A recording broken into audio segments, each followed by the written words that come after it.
Hello student, I am Pooja Gaul from Ajmani public school. आज मैं रचनात्मक अभ्यासशाला के अंतर्गत आपको श्री कृष्ण जी की कहानी सुनाने जा रही हूँ। जन्माष्टमी के इस अवसर पर श्री कृष्ण जी की कहानी सुनकर आप भी ऐसा ही प्यारा सा वीडियो बनाकर मेरे नंबर पर सेंड करिएगा। इसके रोचक तथ्यों को ध्यान में रखते हुए आप इस श्री कृष्ण जी की फ़ोटो भी बनाकर मेरे नंबर पर सेंड कर सकते हैं। ओके स्टूडेंट, तो कहानी इस प्रकार है। राजकुमारी देवकी की शादी वासुदेव के साथ हुई थी। कंस अपनी बहन को बहुत प्यार करता था। उसने राजा से कहा कि मैं खुद देवकी को वासुदेव के साथ उनके घर महल तक छोड़ के आऊँगा।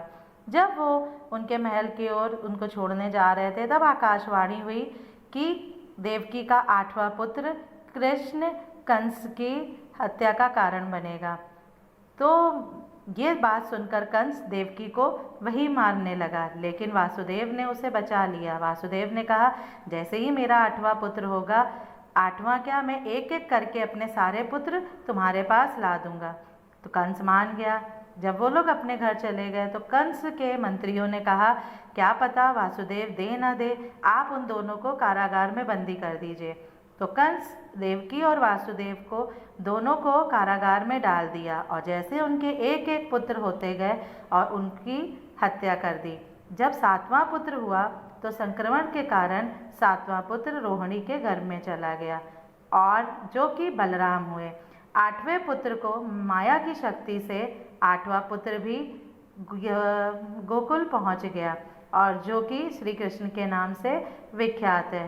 गोकुल में माता यशोदा और नंद बाबा ने श्री कृष्ण की खूब अच्छे से परवरिश करी। श्री कृष्ण गोकुल के सबसे महान पुत्र थे और जब कंस को पता चला कि श्री कृष्ण देवकी का 8वां पुत्र गोकुल में है तो उसने बहुत भयानक राक्षस वहाँ पर भेजे। और लेकिन श्री कृष्ण तो भगवान विष्णु का अवतार थे, उन्होंने एक एक को मार गिराया और ऐसे धीरे धीरे उनकी बाल लीलाओं से होते हुए जब वो बड़े हो गए तब वहाँ मथुरा के उद्धव वहाँ पे आए और उन्होंने नंद बाबा और यशोदा को सारी बात बताई। फिर कृष्ण और बलराम मिलकर मथुरा आए और मथुरा आकर उन्होंने कंस की हत्या कर दी। कंस की हत्या करने के बाद उन्होंने देवकी और वासुदेव को उस कारागार से निकालकर उनको वापस राजा की उपाधि दी और उनका ख्याल किया। श्री कृष्ण की ये तो मैंने आपको एक संक्षेप में श्री कृष्ण की कहानी का वर्णन किया है।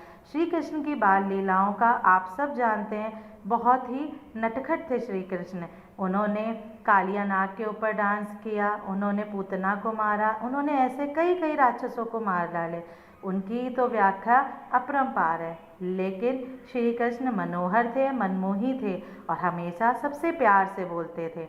और मैं आप लोगों से यही उम्मीद करूंगी कि श्री कृष्ण की कहानी आप लोग अपने अपने माता पिता से और अच्छे से सुनिएगा और उसके नए विचार मुझे मेरी कहानी पर वीडियो बनाकर भेजिएगा।